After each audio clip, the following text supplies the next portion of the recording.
किसी एटम का पहचान उसका प्रोटॉन है, ना कि इलेक्ट्रॉन और न्यूट्रॉन। किसी एटम के अंदर जैसे जैसे नंबर ऑफ प्रोटॉन बढ़ता है, वो एटम जो एटम था वो एटम नहीं रह जाता है। जैसे देखिए क्रोमियम में 24 प्रोटॉन है।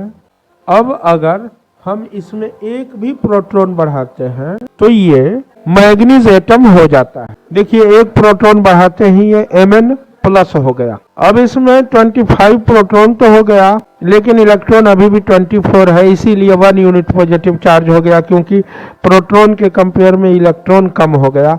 25 प्रोटॉन है लेकिन इलेक्ट्रॉन 24 ही रहा।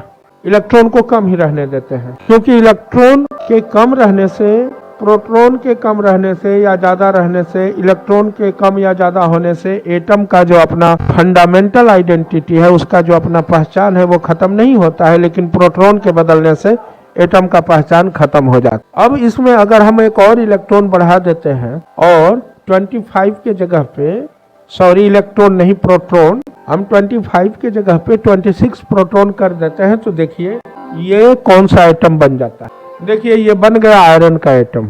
आयरन बन गया, भले इस पे 2 यूनिट पॉजिटिव चार्ज हो गया। 2 यूनिट पॉजिटिव चार्ज होने का कारण यह है कि इसमें 26 प्रोटॉन है, लेकिन इलेक्ट्रॉन इसमें 24 ही है।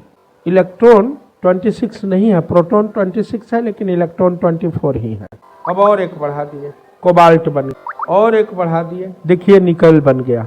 निकल बना, अब इसमें 28 प्रोटॉन है, लेकिन अभी भी इलेक्ट्रॉन 24 है। इसी कारण इस पे आपको 4 यूनिट पॉजिटिव चार्ज दिख रहा है। ठीक उसी तरह से अब मैं और एक प्रोटॉन बढ़ा रहा हूँ। एक और प्रोटॉन बढ़ाते ही देखिए 29 प्रोटॉन हो गया, और ये क्रोमियम से चला था कॉपर तक पहुंच गया। तो आप लोग समझ सकते हैं कि प्रोटॉन को बढ़ाने से एटम का अपना पहचान खत्म हो जाता है। 24 प्रोटॉन रहेगा तो वो क्रोमियम रहेगा, 25 होगा तो मैग्नीज होगा, 26 होगा तो आयरन होगा, 27 होगा तो कोबाल्ट होगा, 28 होगा तो निकल होगा, 29 होगा तो कॉपर होगा।